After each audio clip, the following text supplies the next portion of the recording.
Hi there, grief growers, and welcome to another Monday Facebook Live.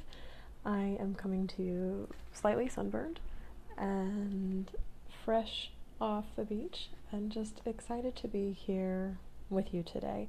We're going to be talking about something that has tugged at my heartstrings. If you've listened to last week's podcast already, I mentioned the phrase marinating in suicide, and that's something that I feel like I've been doing lately.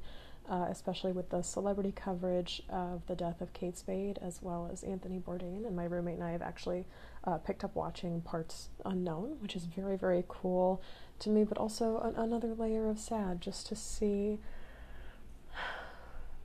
a cool human gone is the best way I can express that.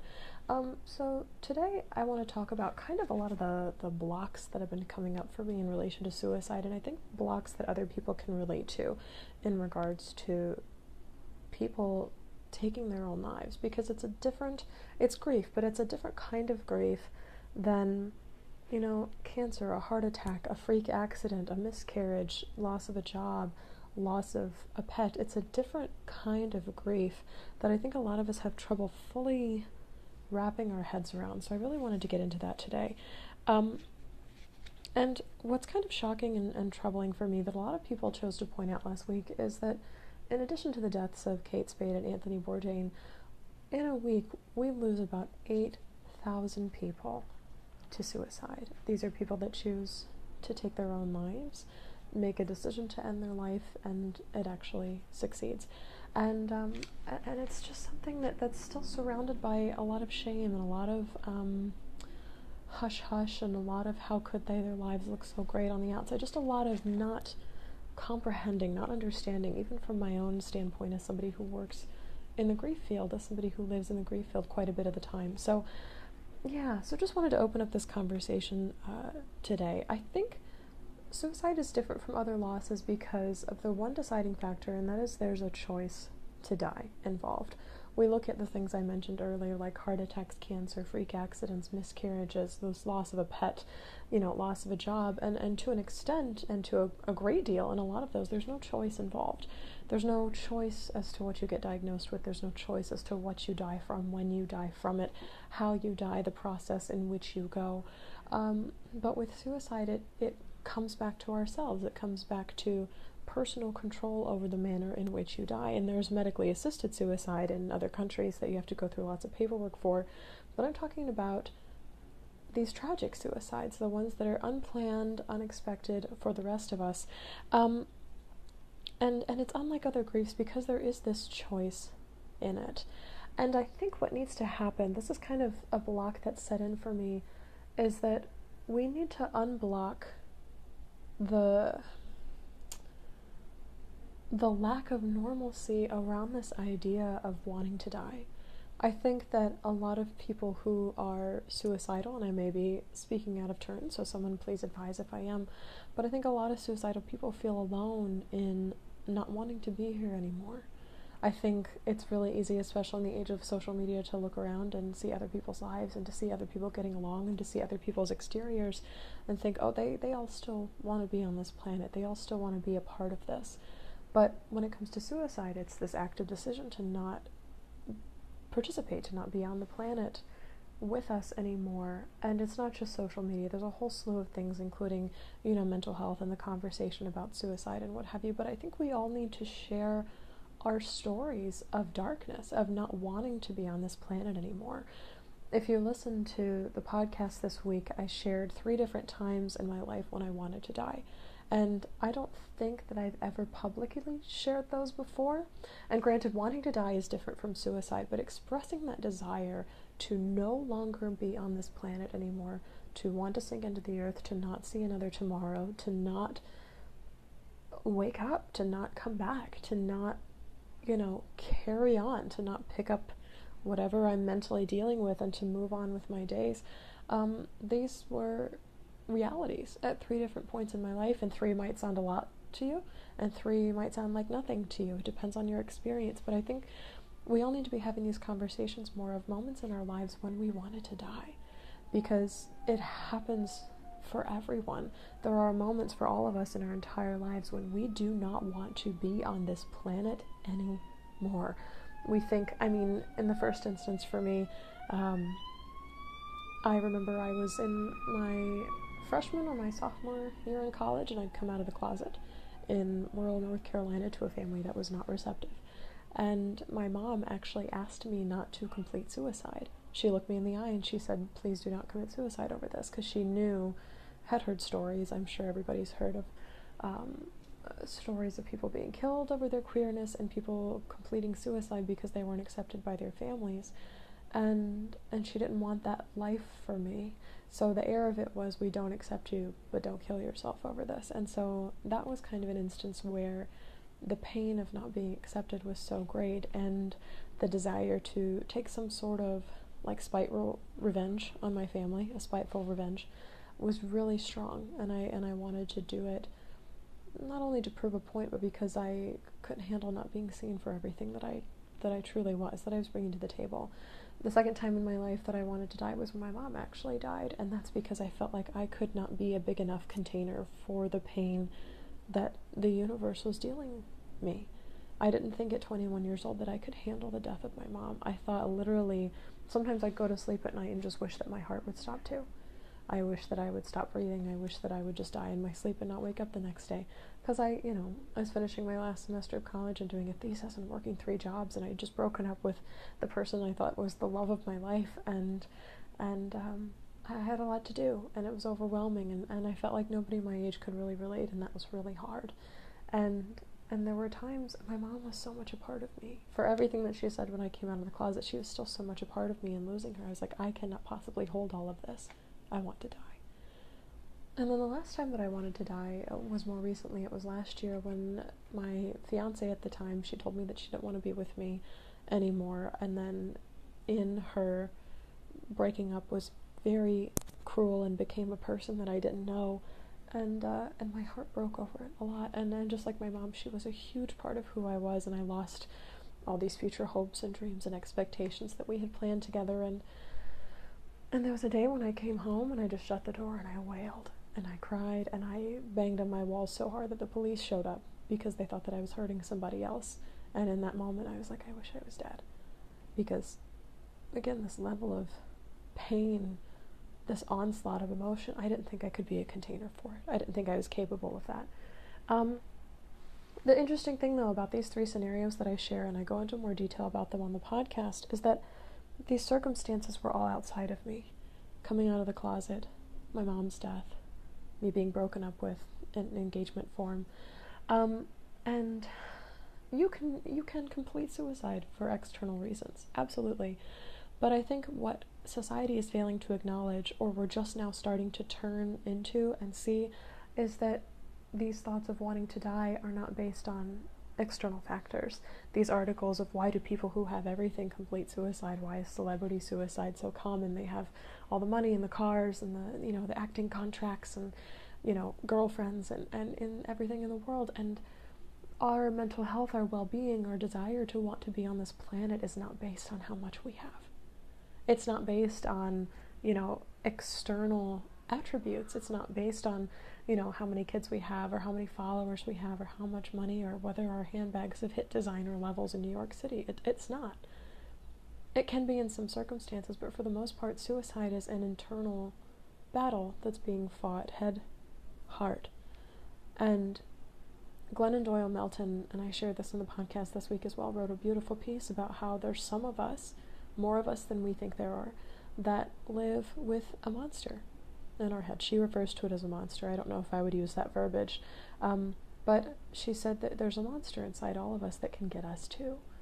Those of us who have these suicidal thoughts, these tendencies, more than your average person. And she said every single day is a battle to see who wins that argument. And for a lot of people, suicide is not, spiteful, vengeful, helpless. A lot of times it comes out of indifference. A lot of times it acts as an escape plan. Well, like, if nothing else, if life gets bad enough, if I just decide I don't care, I can always kill myself. And that voice some days gets really strong. And there's battling involved, there's tools involved, there's meds involved in some situations. combat it, but so much of it is internal, and that's something that society is failing to acknowledge. So we need to be having more conversations about moments when we've wanted to die, to normalize it, because there's still so much shame around people taking their own lives. And I'm like, no, I've thought about doing that too. I haven't yet, but like, I've thought about it, and I'm sure we all have, depending on circumstances or what's going on in here for us. And so normalize that, number one. But then secondly, acknowledge that it's not all about what's out here, that there's things going on inside of all of us that nobody sees, that not everybody is privy to, except maybe for really, really good friends and therapists, and even then that's a bit of a stretch. So yeah, there's a lot that needs to be done. I think I expressed this week that I don't understand suicide. It's a life that I've not lived. For as many times as I've wanted to die, I never had a plan in place. I never, kind of started showing the signs of it. It never lasted long enough that I really did something with it. I mean, obviously. But it's a reality for so many people. It's a life I've not lived, and I really want to understand it. I really want to understand what it's like so I can speak to it, but even more than speaking to it, I want to be able to listen. I really want to listen, because people will tell us what kind of help they want, what kind of help they need. They'll say, hey, I'm out in the waves and I see you on the shore. Can you throw me something? Can you teach me how to swim? Can you come out here with me? Yeah, tell me what you need. Absolutely, I want to listen. So yeah, I don't really have very many takeaways for you today, grief growers. I just wanted to air out some of what I don't understand about suicide. I think a lot of society doesn't understand yet about suicide, especially the media, which is kind of always the slowest to catch on to these things. Yeah, it's a life that I've not entirely lived, but I want to try. I want to hear about it. I want to know what it's like. So if it's something that's affected you and your grief, your family, people you love, I would love to have comments from you. Would love to have an email from you, shelby@shelbyforsythia.com. Even if you'd like to be a guest on the show, we can talk about it. Absolutely. I've had a couple guests come on and talk about suicide, including Tara Caffell, who just was on this past week on the podcast, whose ex-husband completed suicide. Their stories are worth listening to. These moments are worth listening to. Absolutely, just like all of ours are. But especially right now, suicide needs to be top of mind for so many of us. And just to... I've seen a lot of posts going around that say, check on everyone. Even the people who you think are doing really well, check on your people. They don't have to be showing visible signs of doing poorly. If they are, check on them anyway. But check on your doing well people too. Because sometimes those people are the ones the most swirly in here, the most, I don't know, man. It's getting pretty hard. This world's not easy. This life's not easy. It's not. But I want to be able to listen for people that are having a hard time with it, because, it's all a process of walking together. We're all just walking each other home. And I hate to leave people behind on the road, or to leave people like they're feeling behind on the road. So I have some numbers written down here. The National Suicide Prevention Lifeline is lovely. I was actually in a chat room with them last week. 1-800-273-8255. Not only are they a crisis line for, I think I'm going to complete suicide, I think somebody I love is going to complete suicide, they can also offer tools to talk you down from suicidal moments. They can also direct you to counselors, therapists in your area, and help you get aid for those, or find aid for those. And then the other line that I love to give, and I gave this on the podcast this week too, is the crisis text line. And this is for any kind of crisis, for suicide especially, but for any kind of crisis.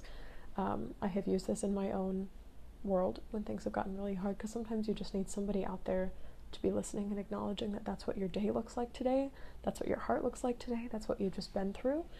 And so they are 741-741. You can literally text them anything. A lot of people say to text home, to text start, things of that nature, but you can literally send any text their way to 741-741, and you get put in a queue to speak with a trained counselor, which is really lovely, a trained volunteer counselor, and they've been so helpful in my own griefs and my own loss as well. I'm so grateful that we're in a space where resources like this exist. Before I go today, I have some really cool news. I just got off the phone this morning with Linda Fidley, which if you've been listening to the podcast for the past 2 weeks, you know she is the orchestrator of the 2019 bereavement cruise, and she says she's been hearing from quite a lot of you who are signing up to receive more information about the cruise in 2019 and March 3rd through 10th. And as you know, I'll be presenting a workshop on the bereavement cruise along with 18 other presenters on grief. We'll be doing remembrance walks, things called circles of hope, etc., etc. But I personally just put down my deposit for the ship today. I, just like all the other presenters, are paying to go on this cruise, to be together, to create this community. So this is not like, hey, I'm exclusive, but you should pay to come. It's very much everybody is paying to be here, to be together, because we think this experience is just so valuable for you and your grief. So if you're considering coming, would absolutely love if you did. Would love to see you there. And you can go to comingbackcruise.com to receive more information there. Or if you go to shelbyforsythia.com, which is my website, there's a sidebar at the top. An announcement bar where you can request more information and see kind of some FAQ and some photos and videos there as well. Last bit of information, of course, 1 week from today, I will be hosting my monthly Google Hangout. This is for everyone who has pledged to support the show, the podcast, and the work I do here on Facebook Live, everywhere else in the world, at $33 per month or more. So this is like paying $33 a month to get about an hour's worth of private time with me to ask questions about your grief, to receive resources about grief, ask for a friend, bring a friend on with you, kind of however you want to swing it. It's reserved time, and that is the 25th, a week from today, at 7 o'clock Central Time. And of course, if you pledge on Patreon today, there's still time to get in, all the way up into the minute beforehand. You can pledge, and then every single Patreon post that is currently locked to you will be unlocked, and you can see the link to join us on the 25th, which would be super cool to see you there. In the past, people have asked for favorite books, tools that I personally use, like mental tools and meditations for releasing, carrying the pain and the grief of others, because I do a lot of that in my work. I know you all do too. We're all receiving points for grief and loss. So yeah, willing to talk about anything and everything with you, and that if I can see some support from you for the show, for the podcast, for the work that I do. All of that being said, thank you so much for watching with me today. It was such a joy to be on your screens, in your ears, in front of your faces. I see you. I'm proud of you and the work that you're doing in the world. And I love you. Because even through grief, we are growing.